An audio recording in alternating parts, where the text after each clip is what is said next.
Yo, what's up, guys? So, as promised, I was gonna make a tier list on what decks I think would be very powerful post Duelist Nexus, as I think this set will actually change the metagame quite a lot because we're gonna have a lot more decks in I think the A and B tier category, right? So, starting off with S tier, I think Ticina is not yet announced. We don't really know much about it, but it's gonna be the TCG exclusive that's gonna be given to us, and I'm feeling hopeful. I think the deck might just be randomly good. Who knows? We've got Burning Abyss, we've got Dangers before. Why can't this TCG exclusive be good?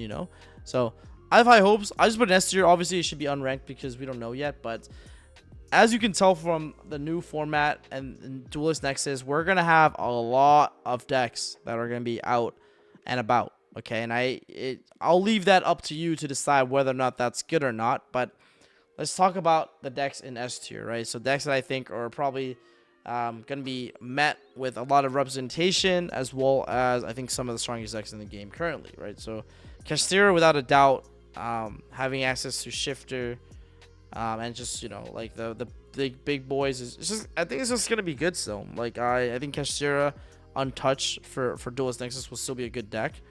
I mean, there's not really much to say about it. I think it will still be a good deck. You have Pearly, that's gonna get Baby Noir now, and Baby Noir I think really makes the deck like way crazier. The turn one board is a lot better now. After the Delicious hit, I think if we still have access to 3 Sleepy, the turn one board is actually still very good. We have Mana DM. I think this one may or may not be under people's radar in a way, but I think the Mana Dome deck gained a lot of support, and the deck is way crazier now and can do a lot. It's basically the combo deck of the format. In my opinion, it reminds me of a super heavy deck almost. And I think it's going to warp the format in a way that's going to force us to play hand traps, which is, different than the format that we just came out of, right? If you looked at the format that we were just in at the national level, we have a bunch of stuff such as people playing Book of Moon, Cosmic Cyclone, Dark Ruler, those type of stuff. And they played very few hand traps. But I think Mana DM might actually force people to play multiple hand traps now. And I think like we're going to see a change, or maybe a shift in the board breaker approach to more of a hand trap approach, because the Mana DM deck has the ability to calamities you. And as a result, you're unable to interact at all or play a single card. But now that leads me to the last deck, I believe, in the S tier category, which is Labyrinth. Labyrinth doesn't care about the Calamity lock, so it's very powerful there. Has a 50-50 Kashtira matchup in a way. On the dice roll game 1. Can play a lot of floods. Surges D-Barrier for Pearly. Surges Barrier for Mana Dome. Labyrinth is just one of those decks that I think will still always be very, very good. Just because it has, floods for all the situations and all the decks that are going to be out, right? So I would say Labyrinth is honestly still S tier. For the A tier decks, I have decks like Branded. Branded is still very powerful. One Branded Fusion does way too much in the game, and it's one of those decks that literally makes so you always have to like main Ash Blossom. That's just how relevant Branded is, to be quite honest. You have Abyssal Dragon Link. It's one of the better mid-range decks in the format, and so I have it here at A tier because I think it's a very strong deck. We have Adventure Synchron. The Synchron stuff got like access to a bunch of really powerful cards. You have Revolution Synchron. I think will actually make the pure Synchron deck like very, very crazy now, and so I think it's up there. It can do the hand loop combo, which is I think quite degenerate, but it does have the Omega hand loop combo now with Adventure Synchron stuff, and so that's definitely something that's going to be on people's radar. You have a Branded Chimera, similar to the regular Branded, just throwing the Chimera package. I think that's pretty neat as well.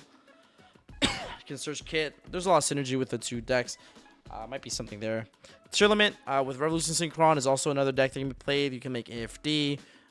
You can like bring it back, make Crystal Wing. So a lot of really cool stuff you can do with Trilaments and AFD. So I think tier is so good. It even topped the last NAWCQ, and I think the deck is still pretty strong if it doesn't pair into the Kashtira matchup.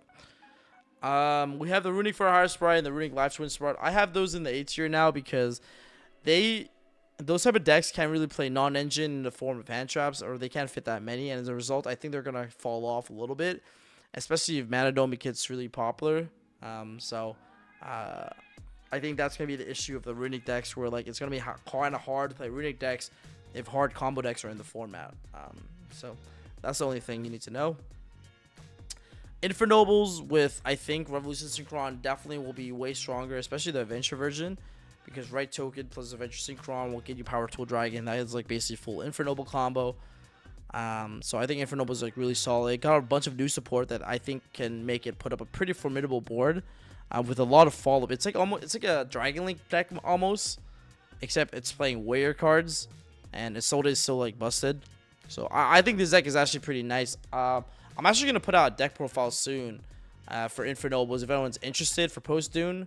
I was already looking at stuff already, and I was testing it a little bit, and it actually felt pretty clean. So I think that's something that I might post up for you guys pretty soon.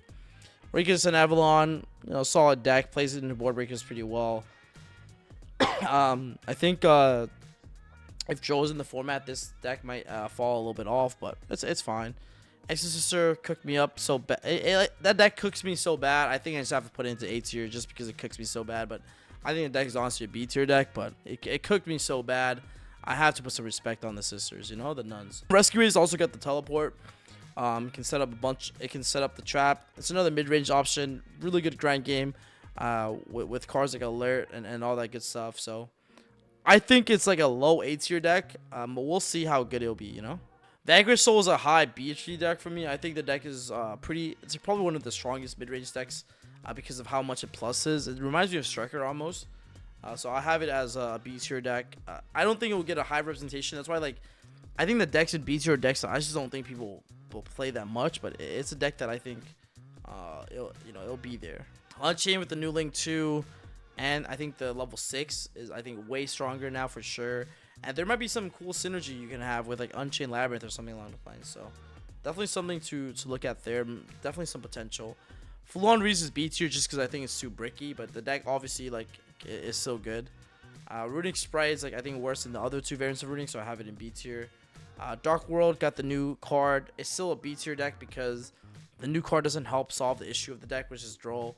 Sorto Tenyi I think is always a solid mid-range deck. You can't really go wrong with it, but it's never the best deck. Sprite Mephi is so strong just because Sprite cards are crazy.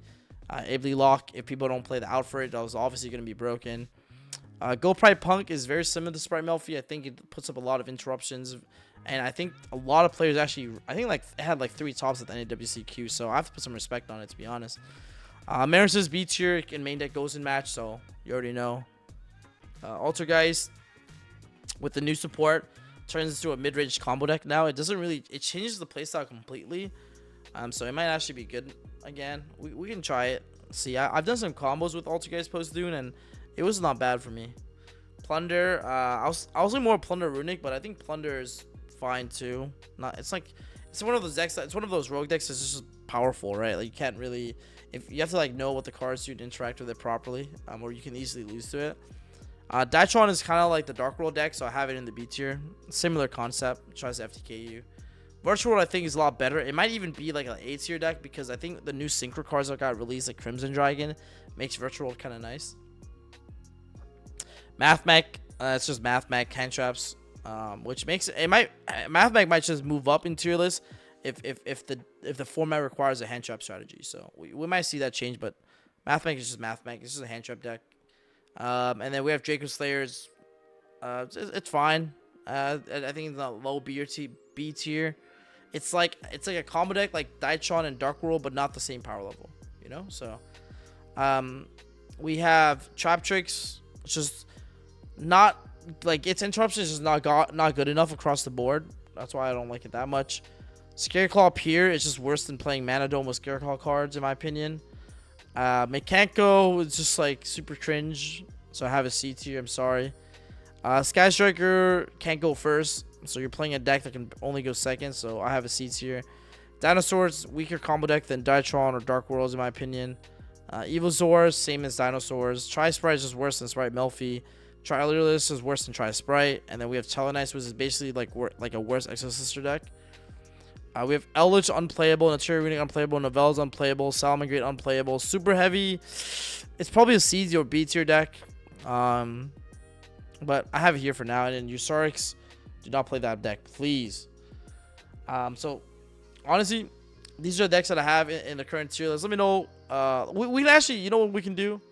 I think a month after Dune is out, we can see how right or wrong I am. How about that? And I think that'll be a pretty good video. So in 1 month's time, okay, after YCS, like let's say Vancouver or maybe Cancun even, we'll revisit this tier list that I built up without really knowing the format at all and see how right I was or how wrong I was. And I think that'll be a pretty cool thing. Let me know in the comments below if you think some of the decks that I have listed should be a little bit higher, a little bit lower. You know, I know some of y'all are a fan favorite of certain archetypes and, you know, might have a good argument. So if you can convince me, I'll comment underneath your comment. How about that? So let me know, and don't forget to subscribe, and I'll see you guys in the next one. Peace.